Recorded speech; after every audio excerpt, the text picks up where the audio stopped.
Il s'appelait Daniel, mais il aurait bien aimé s'appeler Sinbad, parce qu'il avait lu ses aventures dans un gros livre relié en rouge, qu'il portait toujours avec lui, en classe et dans le dortoir. En fait, je crois qu'il n'avait jamais lu que ce livre-là. Il n'en parlait pas, sauf quelquefois, quand on lui demandait. Alors ses yeux noirs brillaient plus fort, et son visage en lame de couteau semblait s'animer tout à coup. Mais c'était un garçon qui ne parlait pas beaucoup. Il ne se mêlait pas aux conversations des autres, sauf quand il était question de la mer ou de voyage. La plupart des hommes sont des terriens. C'est comme cela. Ils sont nés sur la terre, et c'est la terre et les choses de la terre qui les intéressent. Même les marins sont souvent des gens de la terre. Ils aiment les maisons et les femmes. Ils parlent de politique et de voitures. Mais lui, Daniel, c'était comme s'il était d'une autre race. Les choses de la terre l'ennuyaient. Les magasins, les voitures, la musique, les films et naturellement les cours du lycée. Il ne disait rien, il ne bâillait même pas pour montrer son ennui. Mais il restait sur place, assis, sur un banc, ou bien sur les marches de l'escalier, devant le préau, à regarder dans le vide. C'était un élève médiocre, il, qui, qui réunissait chaque trimestre juste ce qu'il fallait de points pour subsister. Quand un professeur prononçait son nom, il se levait et récitait sa leçon. Puis il se réasseyait et c'était fini. C'était comme s'il dormait les yeux ouverts. Parler de la mer, ça ne l'intéressait pas longtemps. Il écoutait un moment, il demandait 2 ou 3 choses, puis il s'apercevait que ce n'était pas vraiment de la mer qu'on parlait, mais des bains, de la pêche sous-marine, des plages et des coups de soleil. Alors il s'en allait, il retournait s'asseoir sur son banc ou sur ses marches d'escalier, à regarder dans le vide. Ce n'était pas de cette mer-là qu'il voulait entendre parler. C'était d'une autre mer. On ne savait pas laquelle, mais d'une autre mer. Ça, c'était avant qu'il disparaisse, avant qu'il s'en aille.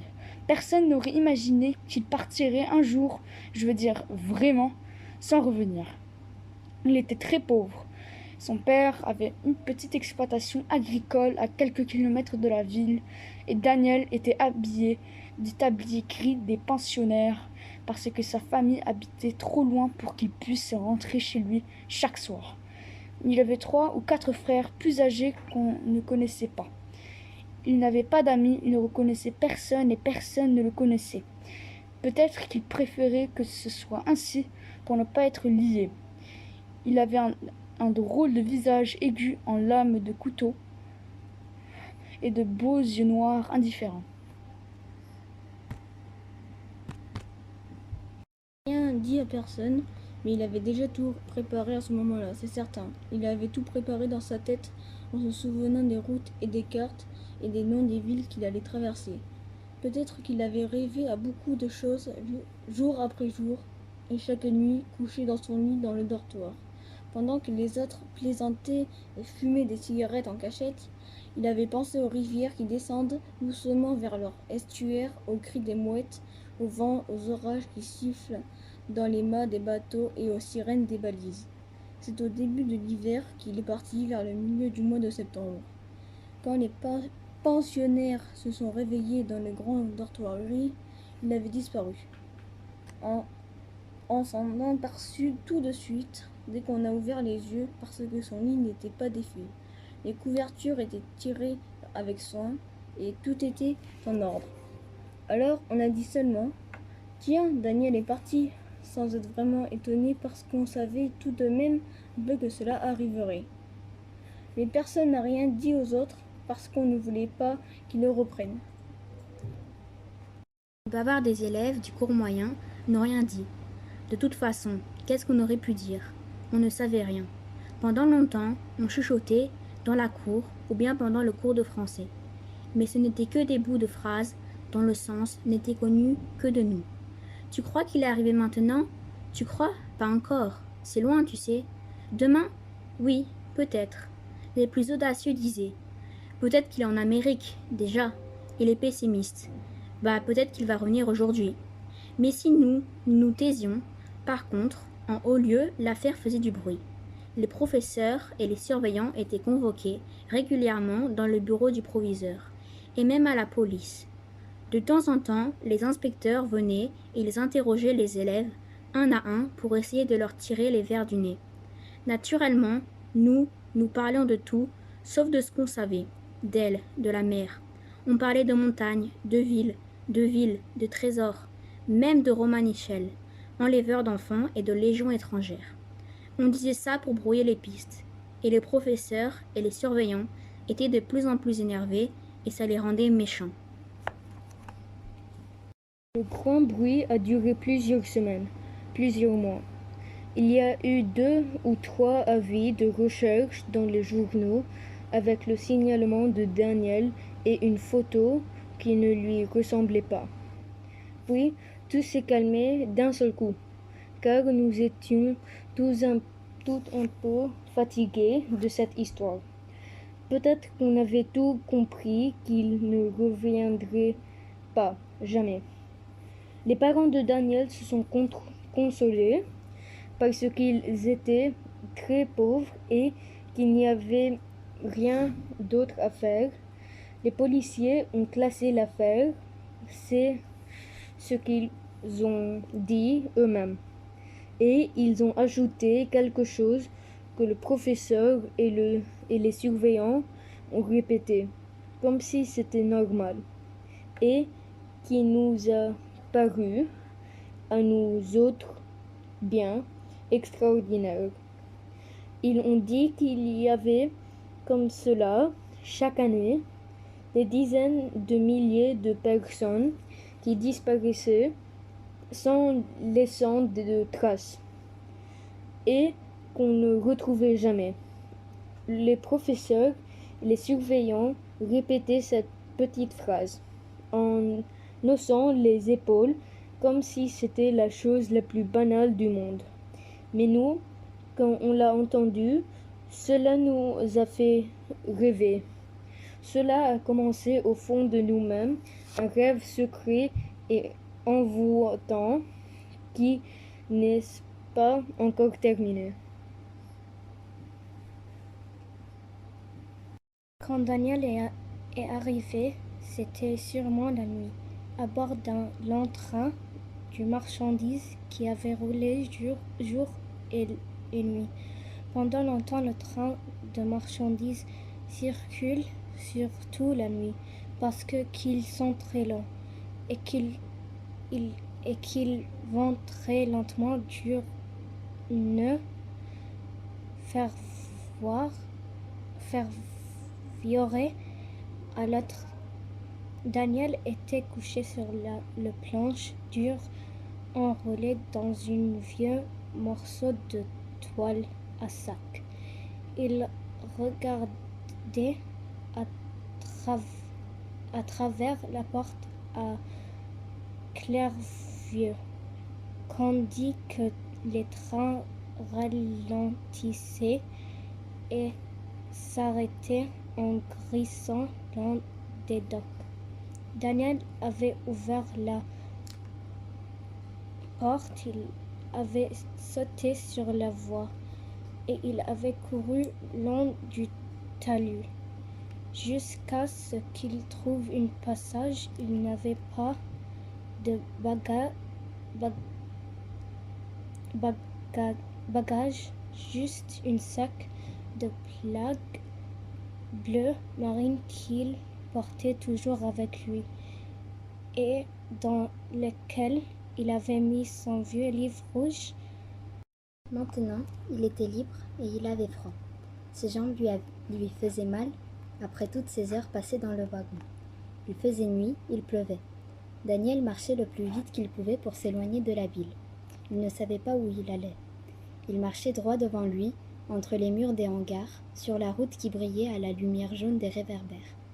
Il n'y avait personne ici, et pas de nom écrit sur les murs. Mais la mer n'était pas loin. Daniel la devinait quelque part sur la droite, cachée par les grandes bâtisses de ciment de l'autre côté des murs. Elle était dans la nuit. Au bout d'un moment, Daniel se sentit fatigué de marcher. Il était arrivé dans la campagne, maintenant, et la ville brillait loin derrière lui. La nuit était noire, et la terre et la mer étaient invisibles. Daniel chercha un endroit pour s'abriter de la pluie et du vent, et il entra dans une cabane de planches au bord de la route. C'est là qu'il s'est installé pour dormir jusqu'au matin. Cela faisait plusieurs jours qu'il n'avait pas dormi, et pour ainsi dire pas manger, parce qu'il guettait tout le temps à travers la porte du wagon. Il savait qu'il ne devait pas rencontrer de policiers. Alors il s'est caché bien au fond de la cabane de planches, il a grignoté un peu de pain et il s'est endormi. Il se réveilla, le soleil était déjà dans le ciel. Daniel est sorti de la cabane, il a fait quelques pas en clignant des yeux. Il y avait un chemin qui conduisait jusqu'aux dunes. C'est là que Daniel se mit à marcher. Son cœur battait plus fort parce qu'il savait que c'était de l'autre côté des dunes, à 200 mètres à peine. Il courait sur le chemin, il escaladait la pente de sable, et le vent soufflait de plus en plus fort, apportant le bruit et l'odeur inconnue. Puis il est arrivé au sommet de la dune, et d'un seul coup, il l'a vue. Elle était là, partout, devant lui, immense, gonflée, comme la pente d'une montagne, brillant de sa couleur bleue, profonde, toute proche, avec ses vagues hautes qui avançaient vers lui. « La mer !» pensait Daniel, mais il n'osa rien dire à haute voix. Il restait sans pouvoir bouger, les doigts un peu écartés, et il n'arrivait pas à réaliser qu'il avait dormi à côté d'elle. Il entendait le bruit lent des vagues qui se mouvaient sur la plage. Plus de vent, tout à coup, et le soleil luisait sur la mer, allumait un feu sur chaque crête de vague. Le sable de la plage était couleur cendre, lisse, traversé de ruisseaux et couvert de larges flaques qui reflétaient le ciel. Au fond de lui-même, Daniel a répété le beau nom plusieurs fois, comme cela. La mer, la mer, la mer. La tête pleine de bruit et de vertige. Il avait envie de parler, de crier même, mais sa gorge ne laissait pas passer sa voix. Alors il fallait qu'il parte en criant, en jetant très loin son sac bleu, qui roula dans le sable. Il fallait qu'il parte en agitant ses bras et ses jambes, comme quelqu'un qui traversait une autoroute. Il bondissait par-dessus les bancs de varech. Il tibutait dans le sable sec du haut de la plage. Il ôtait ses chaussures et ses chaussettes et pieds nus. Il courait encore plus vite, sans sentir les épines de chardon. Loin, à l'autre bout de la plaine de sable, elle brillait dans la lumière, elle changeait de couleur et d'aspect. Étendue bleue, puis grise, verte, presque noire, blanc dans le sable, blanc de sable, ocre, ourlet blanc de vagues. Daniel ne savait pas qu'elle était si loin. Il continuait à courir, les bras serrés contre son corps, le cœur cognant de toutes ses forces dans sa poitrine. Maintenant, il sentait le sable dur comme l'asphalte, humide et froid sous ses pieds, à mesure qu'il s'approchait. Le bruit des vagues grandissait, emplissait tout comme un sifflement de vapeur. C'était un bruit très doux et très lent, plus violent et inquiétant, comme les trains sur le pont de fer, ou bien qui fuyaient en arrière comme de l'eau des fleuves. Mais Daniel n'avait pas peur. Il continuait à courir le plus vite qu'il pouvait, droit dans le froid, sans regarder ailleurs.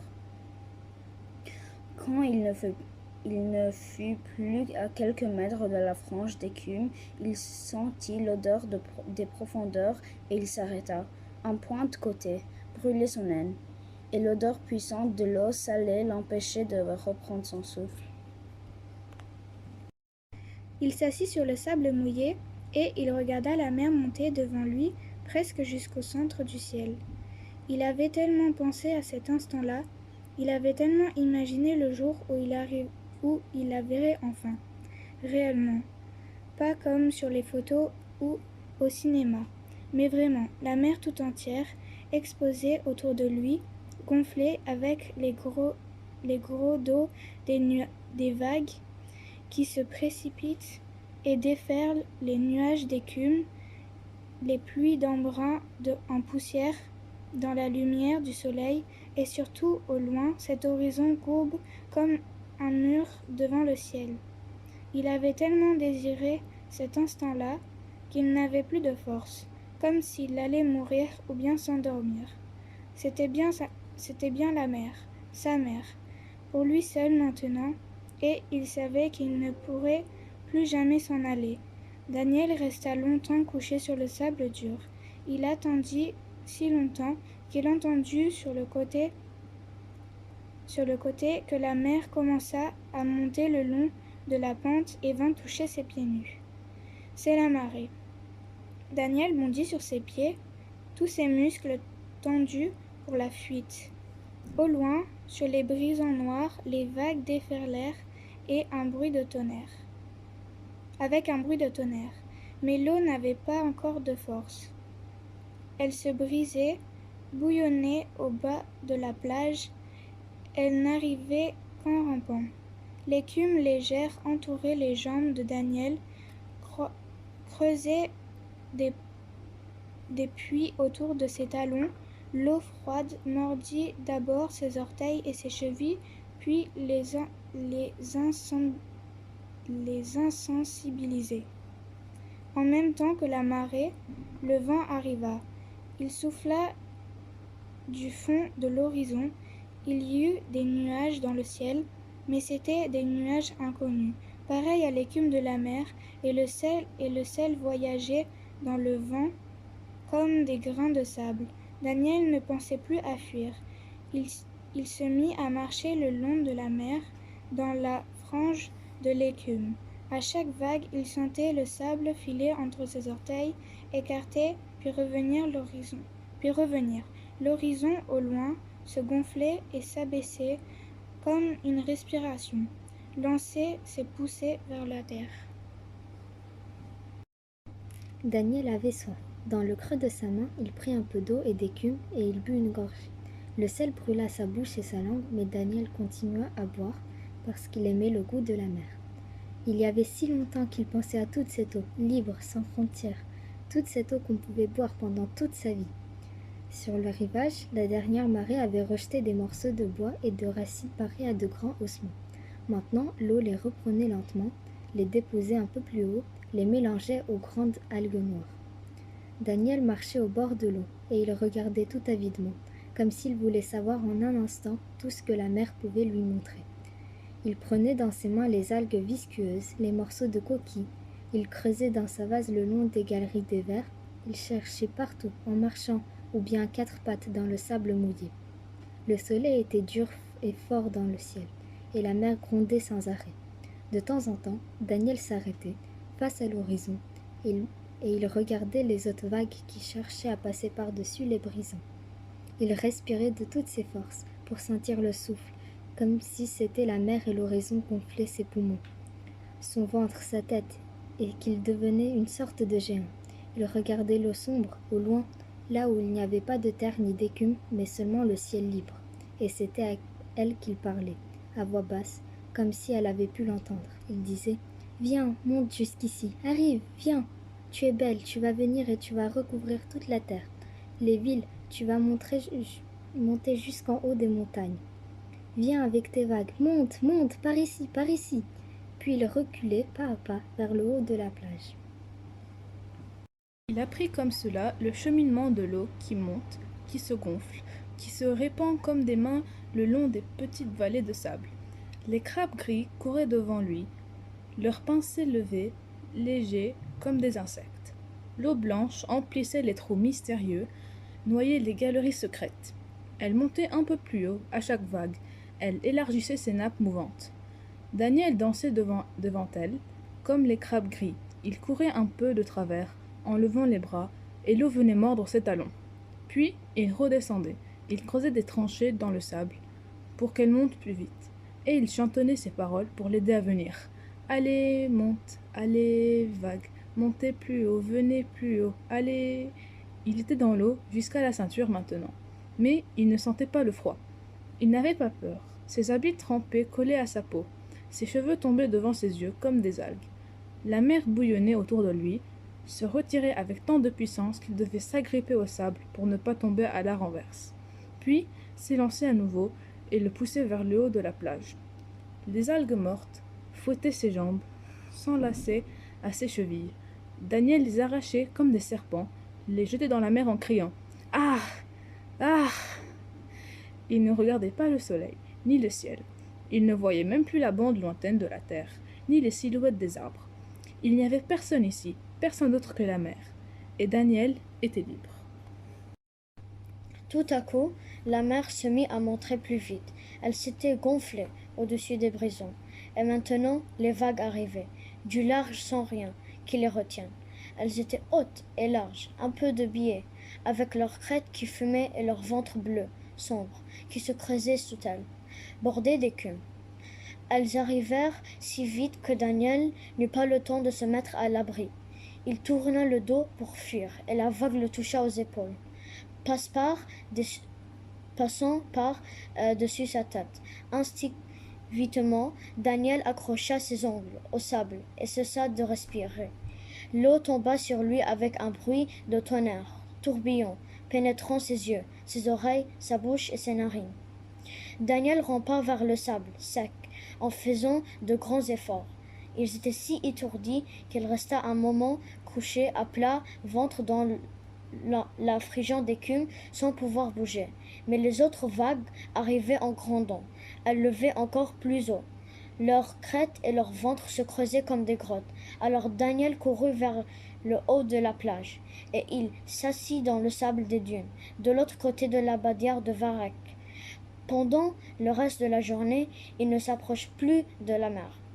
Mais son corps tremblait encore, et il avait surtout sa peau et même à l'intérieur le goût brûlant du sel, et au fond de ses yeux la tache éblouie des vagues. De la baie, il y avait un cap noir, creusé de grottes. C'est là que Daniel vécut. Les premiers jours, quand il est arrivé devant la mer, sa grotte, c'était une petite anfractuosité dans les roches noires, tapissées de galettes et de sable gris. C'est là que Daniel vécut. Pendant tous ces jours, pour ainsi dire, sans jamais quitter le mer des yeux. Quand la lumière du soleil apparaissait très pâle et grise, et que l'horizon était à peine visible comme un fil dans les couleurs mêlées du ciel et de la mer. Daniel se levait et il sortait de pluie dans les flaques. Les grands oiseaux de mer venaient là aussi. Ils volaient autour de lui en poussant leurs longs cris grinçants, et Daniel les saluait en sifflant. Le matin, quand la mer était basse, les fonds mystérieux étaient découverts. Il y avait de grands mares d'eau sombre, des torts qui cassadaient entre les pierres, des chemins glissants, des collines d'algues vivantes. Alors Daniel quittait le cap et il descendait le long des rochers jusqu'au centre de la plaine découverte par la mer. C'était comme s'il arrivait au centre même de la mer, dans un pays étrange qui n'existait que quelques heures. Au rocher plat vivaient les patelles blanches et bleues, les nasses oranges, les mitres, les arches, les télis. Dans les creux des mares, quelquefois la lumière brillait sur le dos large des tonnes, ou sur la nacre couleur d'opale, Jonatis, ou bien soudain, entre les feuilles d'algues apparaissait la coquille vide, hérissée comme un nuage d'un vieil ormeau. La lame d'un couteau, la forme parfaite d'une coquille Saint-Jacques. Daniel les regardait longtemps, là où elles étaient, à travers la vitre de l'eau. Et c'était comme s'il vivait dans la flaque, lui aussi, au fond d'une crevasse minuscule, ébloui par le soleil et attendant la nuit de la mer. Pour manger, il chassait les patelles. Il fallait s'approcher d'elles, sans faire de bruit, pour qu'elles ne se soudent pas à la pierre. Puis les décoller d'un coup de pied, en frappant avec le bout du gros orteil. Mais souvent, les patelles entendaient le bruit de ses pas ou le chuintement de sa respiration, et elle se collait contre les rochers plats, en faisant une série de claquements.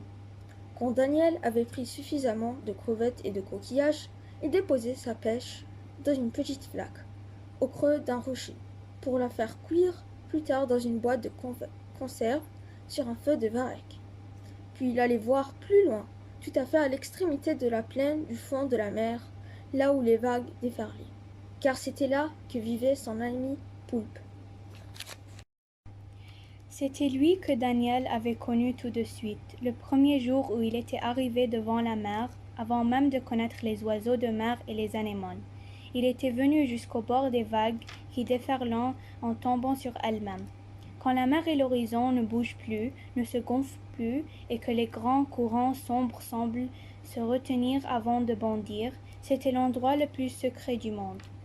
Sans doute, là où la lumière du jour ne brille que pendant quelques minutes.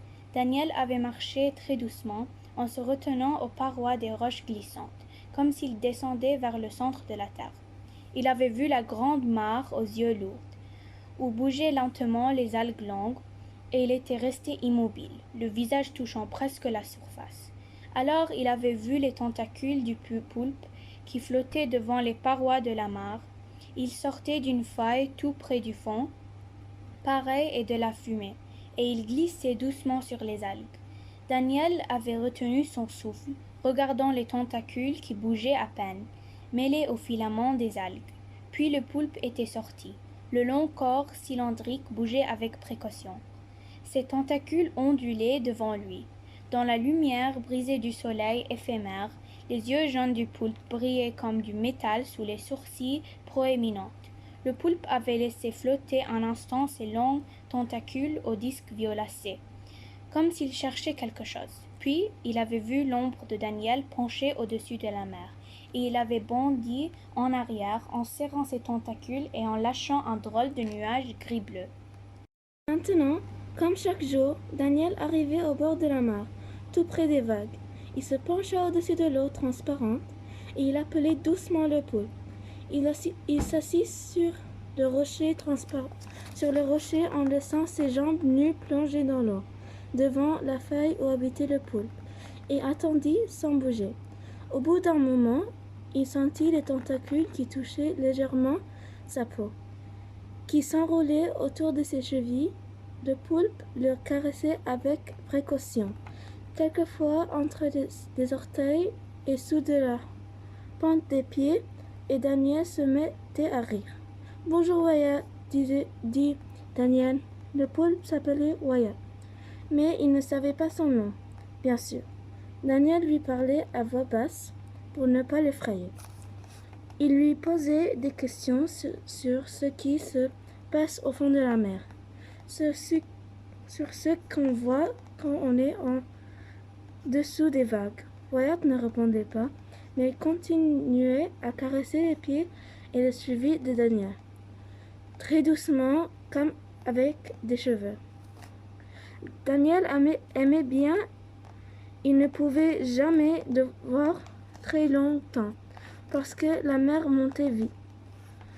Quand la pêche avait été bonne, Daniel lui apportait un crabe ou des crevettes qu'il lâchait dans la mer.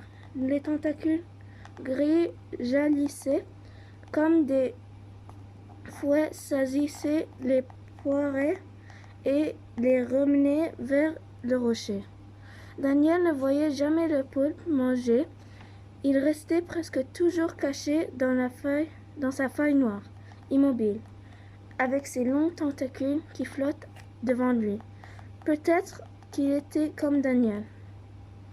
Peut-être qu'il avait voyagé longtemps pour trouver sa maison au fond de la mer, et qui regardait le ciel clair à travers l'eau transparente.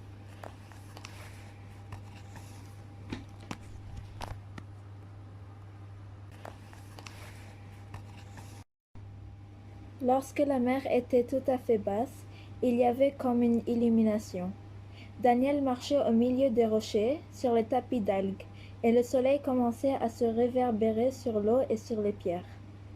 Allumés, des feux pleins de violence. Il n'y avait pas de vent à ce moment-là, pas un souffle. Au-dessus de la plaine du fond de la mer, le ciel bleu était très grand, il brillait d'une lumière exceptionnelle. Daniel sentait la chaleur sur sa tête et sur ses épaules.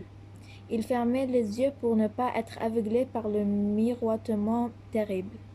Il n'y avait rien d'autre alors, rien d'autre. Le soleil, le ciel, le sel qui commençait à danser sur les rochers.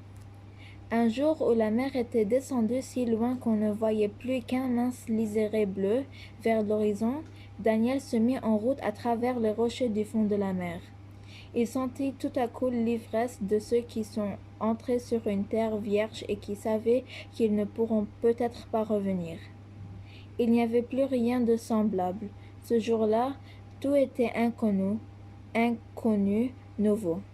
Daniel se retourna et il vit la terre ferme loin derrière lui, pareil à un lac de boue. Il sentit aussi la solitude, le silence des rochers nus usés par l'eau de la mer, l'inquiétude qui sortait de toutes les fissures de tous les puits secrets, et il se mit à marcher plus vite, puis à courir. Son cœur battait fort dans sa poitrine, comme le premier jour, et il était arrivé devant la mer. Daniel courait sans reprendre haleine, bondissait par-dessus les mares et les vallées d'algues, suivait les arêtes rocheuses en écartant les bras pour garder son équilibre. Il y avait parfois des larges dalles gluantes couvertes d'algues microscopiques ou bien des rocs aigus comme des lames d'étranges pierres qui ressemblaient à des pots de scale. Partout, les flaques d'eau étincelaient, frissonnaient. Les coquillages incrustés dans les rochers crépitaient au soleil. Les rouleaux d'algues faisaient un drôle de bruit de vapeur. Daniel courait sans savoir où il allait, au milieu de la plaine du fond de la mer, sans s'arrêter pour voir la limite des vagues. La mer avait disparu maintenant. Elle s'était retirée jusqu'à l'horizon, comme si elle avait coulé par un trou qui communiquait avec le centre de la terre. Daniel n'avait pas peur, mais il n'était plus tout à fait lui-même. Il n'appelait pas la mer, il ne lui parlait plus. La lumière du soleil réverbérait sur l'eau des flaques comme sur des miroirs. Elle se brisait sur les pointes des rochers. Elle faisait des bonds rapides. Elle multipliait ses éclairs. La lumière était partout à la fois, si proche qu'il sentait sur son visage le passé des rayons durcis ou bien très loin, pareil à l'étincelle froide des planètes. C'était à cause d'elle que Daniel courait en zigzag à travers la plaine des rochers. La lumière l'avait rendu libre et fou, et il bondissait comme elle. Sans voir, la lumière n'était pas douce et tranquille, comme celle des plages et des dunes. C'était un tourbillon insensé qui jaillissait sans cesse, rebondissait entre deux miroirs du ciel et des rochers. Surtout, il y avait le sel. Depuis des jours, il s'était accumulé partout sur les pierres noires, sur les galets, dans les coquilles des mollusques, et même sur les petites feuilles pâles des plantes grasses au pied de la falaise. Le sel avait pénétré la peau de Daniel, s'était déposé sur ses lèvres, dans ses sourcils et ses cils, dans ses cheveux et ses vêtements, et maintenant, cela faisait une carapace dure qui brûlait. Le sel était entré à l'intérieur de son corps, dans sa gorge, dans son ventre, jusqu'au centre de ses os. Il rongeait et crissait comme une poussière de verre. Il allumait des étincelles sur ses rétines douloureuses. La lumière du soleil avait enflammé le sel, et maintenant, chaque prisme scintillait autour de Daniel et dans son corps. Alors, il y avait cette sorte d'ivresse, cette électricité qui vibrait, parce que le sel et la lumière ne voulaient pas qu'on reste en place. Ils voulaient qu'on danse et qu'on court, qu'on saute d'un rocher à l'autre. Il voulait qu'on fuit à travers le fond de la mer. Daniel n'avait jamais vu tant de blancheur. Même l'eau des mares, même le ciel était blanc. Il brûlait les rétines. Daniel ferma les yeux tout à fait et il s'arrêta, parce que ses jambes tremblaient et ne pouvaient plus le supporter. Il s'assit sur un rocher plat devant un lac d'eau de mer. Il écouta le bruit de la lumière qui bondissait sur les roches, tous les craquements secs des claquements, les chuintements, et, près de ses oreilles, le murmure aigu pareil au chant des abeilles. Il avait soif, mais c'était comme si aucune eau ne pourrait le rassasier jamais. La lumière continuait à brûler son visage, ses mains, ses épaules. Elle mordait avec des millions de picotements, de fourmillements. Les larmes salées se mirent à couler de ses yeux fermés, lentement, traçant des sillons chauds sur ses joues. Entr'ouvrant ses paupières avec effort, il regarda la plaine des roches blanches, le grand désert où brillaient les mares d'eau cruelle. Les animaux marins et les coquillages avaient disparu. Ils s'étaient cachés dans les failles sous les rideaux des algues. Se pencha en avant sur le rocher plat. Il mit sa chemise sur sa tête, pour ne plus voir la lumière et le sel. Il resta longtemps immobile, la tête entre ses genoux, tandis que la danse brûlante passait et repassait sur le fond de la mer. Puis le vent est venu, faible d'abord, qui marchait avec peine dans l'air épaisse. Le vent grandit, le vent froid sortit de l'horizon, et les mares d'eau de mer frémissaient et changeaient de couleur. Le ciel et les nuages, les lumières revinrent cohérentes. Daniel qui frappait leur ventre sur les roches, des gouttes d'eau mouillant ses habits, et il sortit de sa torpeur. La mer était là, déjà. Elle venait très vite. Elle entourait avec hâte le premier rocher comme des îles. Il noyait les crevasses. Elle glissait avec un bruit de rivière en rue. Chaque fois qu'elle avait englouti un morceau de la roche, il y avait un bruit sourd qui branlait le socle de la terre, et un rugissement dans l'air. Daniel se leva d'un bond. Il se mit à courir vers le rivage sans s'arrêter. Maintenant, il n'avait plus sommeil. Il ne craignait plus la lumière et le sel.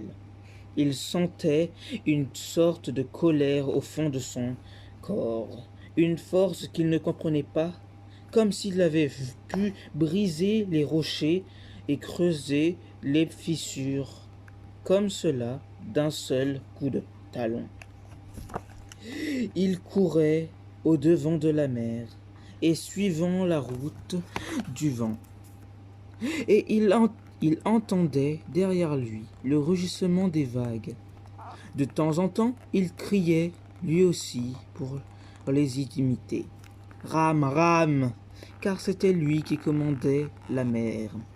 Il fallait courir vite. La mer voulait prendre les rochers et les engluer, et aussi celui qui courait devant elle. Parfois, elle lançait un bras à gauche ou à droite, un long bras gris et taché d'écume qui couplait la route de Daniel. Il faisait un bond de côté et il cherchait un passage au sommet des roches. Et l'eau se retirait, et en suçant les trous des crevasses. Daniel traversa plusieurs lacs déjà troubles. En nageant, il sentait plus la fatigue. Au contraire, il y avait une sorte de joie en lui, comme si la mer, le vent et le soleil avaient dissous le sel et l'avaient libéré. C'était belle.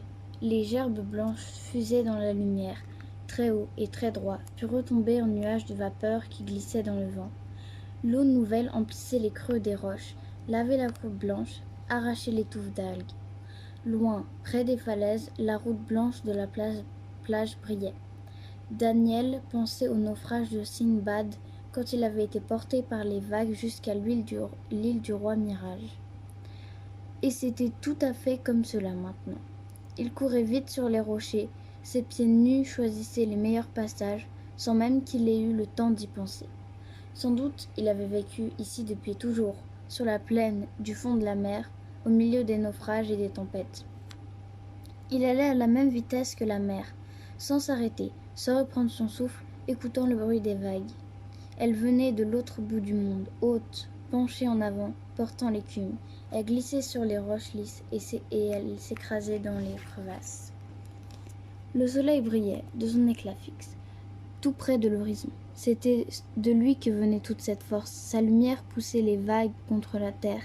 C'était une danse qui ne pouvait pas finir, la danse du sel quand la mer était basse, la danse des vagues et du vent quand le flot remontait vers le rivage. Daniel entra dans la grotte quand la mer atteignit le rempart de Varech.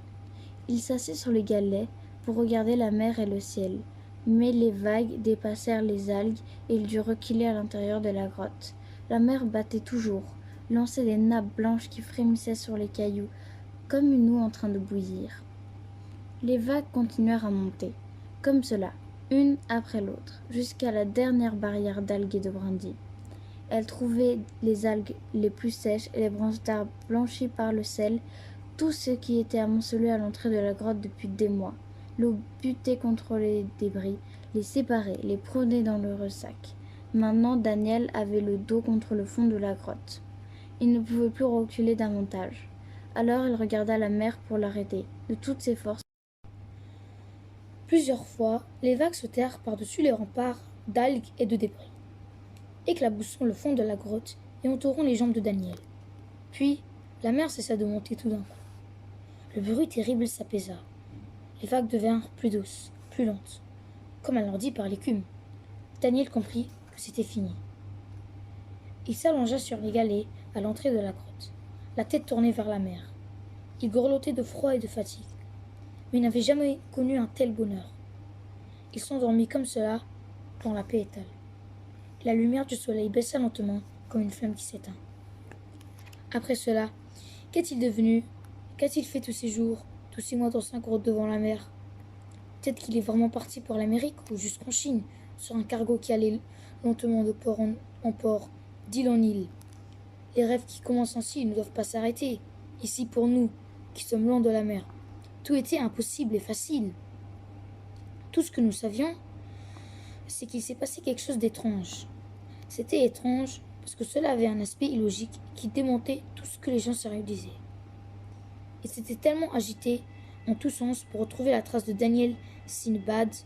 Les professeurs, les surveillants, les policiers, ils avaient posé tant de questions, et voilà qu'un jour, à partir d'une certaine date, ils ont fait comme si Daniel n'avait jamais existé. Ils ne parlent plus de lui. Ils ont envoyé tous ses effets et même ses vieilles copies à ses parents. Et il n'est plus rien resté de lui dans le lycée que son souvenir.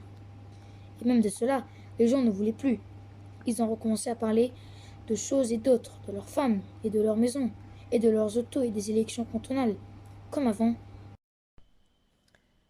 Peut-être qu'ils ne faisaient pas semblant. Peut-être qu'ils avaient réellement oublié Daniel à force d'avoir trop pensé à lui pendant des mois.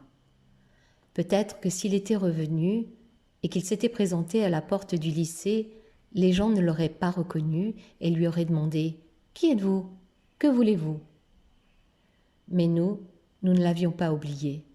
Personne ne l'avait oublié. Dans le dortoir, dans les classes, dans la cour, même ceux qui ne l'avaient pas connu.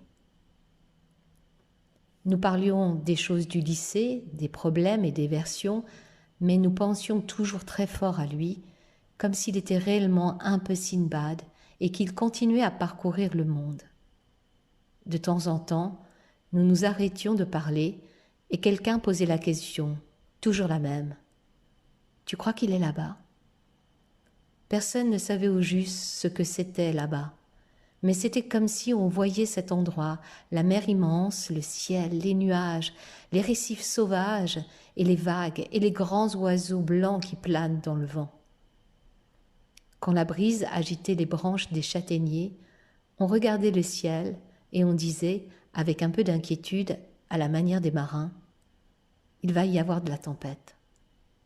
Et quand le ciel de l'hiver brillait dans le ciel bleu, on commentait « il a de la chance aujourd'hui ». Mais on ne disait jamais beaucoup plus, parce que c'était comme un pacte qu'on avait conclu sans le savoir avec Daniel, une alliance de secret et de silence qu'on avait passé un jour avec lui, ou bien peut-être comme ce rêve qu'on avait commencé simplement un matin en ouvrant les yeux et en voyant dans la pénombre du dortoir le lit de Daniel qu'il avait préparé pour le reste de sa vie, comme s'il ne devait plus jamais dormir.